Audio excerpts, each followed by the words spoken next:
Hello दोस्तों, मेरा नाम है अंकित और तिलक लगा के स्वागत करता हूं आपका मैकेनिकल गुरु यूट्यूब चैनल पर। आज के इस वीडियो में हम फर्नेस एक्सप्लोजन के बारे में बात करेंगे। एक पावर प्लांट का, एक बॉयलर का फर्नेस कब एक्सप्लोड होता है, कब उसके एक्सप्लोजन के चांसेस सबसे ज्यादा होते हैं, किस तरह हम एक्सप्लोजन को रोक सकते हैं, बर्नर मैनेजमेंट सिस्टम क्या होता है। अगर आपने BHEL का पावर प्लांट विजिट किया होगा, बॉयलर देखा होगा, तो वहां बर्नर मैनेजमेंट सिस्टम को फर्नेस सेफगार्ड सुपरवाइजरी सिस्टम कहा जाता है। कहीं कहीं पे इसे फ्यूल फायरिंग सेफ्टी सिस्टम इस तरीके का भी नाम दिया गया है। तो हम डिटेल से इसी के बारे में बात करेंगे। थोड़ा मतलब लग सकता है कि ये बहुत बड़ा टॉपिक है या फिर बहुत ज्यादा इसमें दिमाग खप जाएगा, लेकिन मैं बेसिक इतने आसान भाषा में आपको बताने की कोशिश करूंगा, इतने आसान भाषा में बताऊंगा कि आपको चीजें सब जल्दी से जल्दी क्लियर होंगी। बस आप आखिरी तक बने रहिएगा मेरे साथ। मेरा नाम है अंकित, आप देख रहे हैं मैकेनिकल गुरु।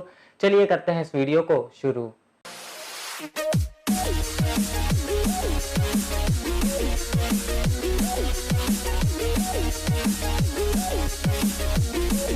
तो भाई लोग, जैसा कि आप लोग जानते हैं, पावर प्लांट में एक बॉयलर में एक फर्नेस होता है जहाँ पे कोल और एयर को मिक्स किया जाता है। इग्निशन होता है, कंबशन होता है, बहुत हीट जनरेट होती है, वाटर को high pressure super heated steam में कन्वर्ट किया जाता है, टरबाइन से पास कराया जाता है, हमें पावर मिलती है। तो बॉयलर में, फर्नेस में हमारा कंबशन होता है, सबसे इंपॉर्टेंट पार्ट है हम बोल सकते हैं। और फर्नेस एक्सप्लोजन एक बहुत दुख भरी घटना होती है भाई। ऐसी घटना कभी भी नहीं होनी चाहिए। फर्नेस एक्सप्लोजन में बहुत ज्यादा नुकसान होता है। अब ये फर्नेस एक्सप्लोजन कब होता है, कैसे होता है, हम उस बारे में थोड़ा बात करते हैं। जैसा कि मैंने बताया, फर्नेस में फ्यूल और एयर को मिक्स किया जा रहा है, कंबशन किया जा रहा है, इग्निशन हो रहा है, कंबशन हो रहा है, ब्लास्ट हो रहा है अंदर में। जो फर्नेस की दीवार है वो एक स्पेसिफिक प्रेशर झेल सकती है। अगर अंदर में प्रेशर उससे ज्यादा हो गया तो ये फर्नेस ब्लास्ट हो जाता है।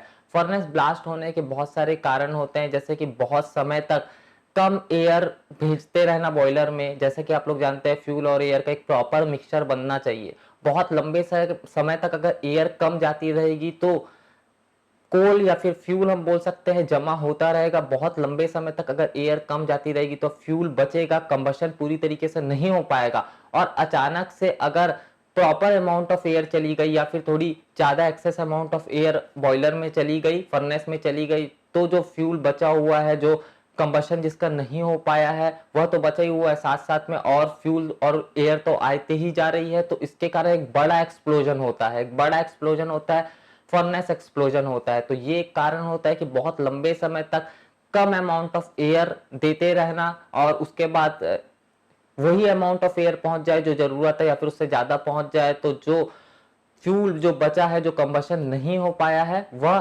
कंबशन के लिए रेडी हो जाता है, प्रिपेयर हो जाता है और ब्लास्ट हो जाता है। इसके अलावा इग्निशन टाइमिंग में देरी होना, अगर इग्निशन की टाइमिंग एकदम सही नहीं है, इग्निशन की टाइमिंग गड़बड़ है, तो उसके कारण भी एक ऐसे समय आ सकता है कि ऐसी सिचुएशन आ सकती है जहां पे फ्यूल और एयर का मिक्सचर कुछ इस तरीके का हो जाए कि वहां पे फर्नेस ब्लास्ट हो जाए, फर्नेस में प्रेशर बहुत ज्यादा बढ़ जाए। इसके अलावा जब बॉयलर ट्रिप होता है, मास्टर फ्यूल ट्रिप होता है, या फिर हम शटडाउन भी करते हैं, तो उस समय जो फ्यूल और एयर का मिक्सचर जो अंदर में फर्नेस के अंदर बना हुआ है, वह पूरी तरीके से बाहर नहीं आ पाता है। कुछ फ्यूल और एयर का मिक्सचर फर्नेस के अंदर रह जाता है। जब बॉयलर बंद हो गया है, बॉयलर ट्रिप हो गया, मास्टर फ्यूल ट्रिप हो गया है, तो भी फ्यूल और एयर का मिक्सचर अंदर में बॉयलर के रहता है। और उसके बाद जब हम बॉयलर शुरू करते हैं, चालू करते हैं, स्टार्टअप करते हैं, उस समय एक्सेस फ्यूल हो जाने के कारण ब्लास्ट हमें देखने को मिलता है।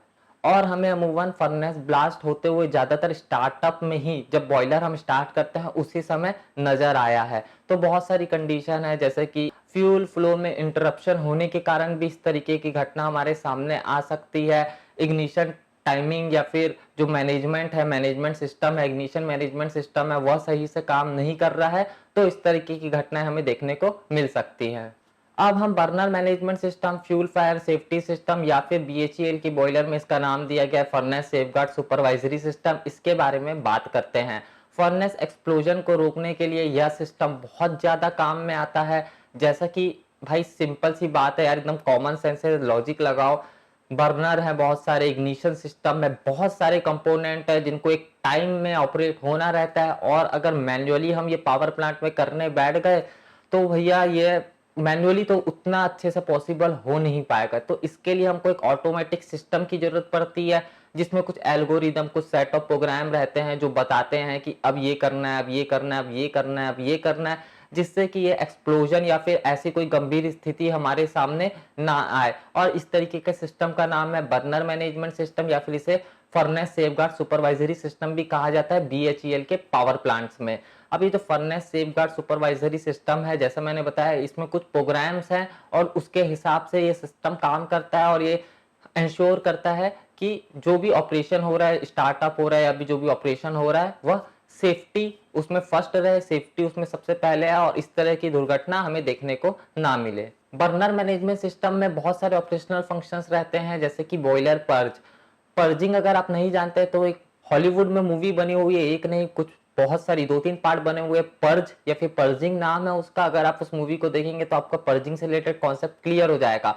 जैसा कि मैंने बताया, फर्नेस ब्लास्ट कब होता है सबसे ज्यादा? जब इनिशियल स्टार्टअप होता है, जब बॉयलर को हम चालू करते हैं और अगर अंदर में पहले से फ्यूल एयर का मिक्सचर है तो उसके कारण सबसे ज्यादा फर्नेस ब्लास्ट हमें देखने को मिलता है।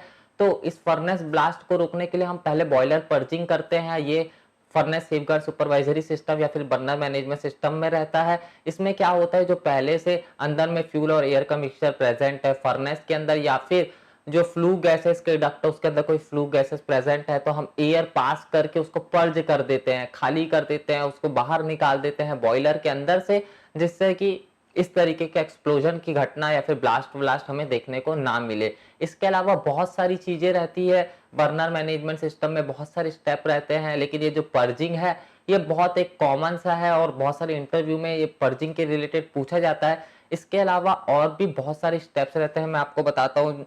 Secondary air temple modulation on off कर सकता है, इसके अलावा इग्नाइटर ऑन ऑफ कंट्रोल और supervision, light oil on off control and supervision, heavy oil on off control and supervision, pulverizers and feeder on off control and supervision, flame scanner intelligence and checking, overall flame failure protection, boiler protection। तो यह सब function आ जाते हैं burner management system के अंदर में। तो भाई लोग, आपको समझ में आया क्या? मैं तो आसान भाषा में, एकदम कॉम्प्लिकेटेड नहीं किया, एकदम आसान भाषा में आपको बताने की कोशिश की। अगर आप फ्रेशर भी हैं तो मैंने ऐसा बताया है कि आपको थोड़ा समझ में तो चीजें आ ही जाएंगी। इंटरव्यू में अगर कोई बॉयलर पर्जिंग के बारे में आपसे पूछेगा या फिर बर्नर मैनेजमेंट सिस्टम या फिर फर्नेस ब्लास्ट के बारे में भी अगर आपसे कोई बात करेगा तो उम्मीद है कि आप उसे थोड़ा सा आइडिया तो दे ही पाएंगे। तो भाई लोग, यही तो कुछ बातें जो आज के वीडियो में मैं आपको बताना चाहता था।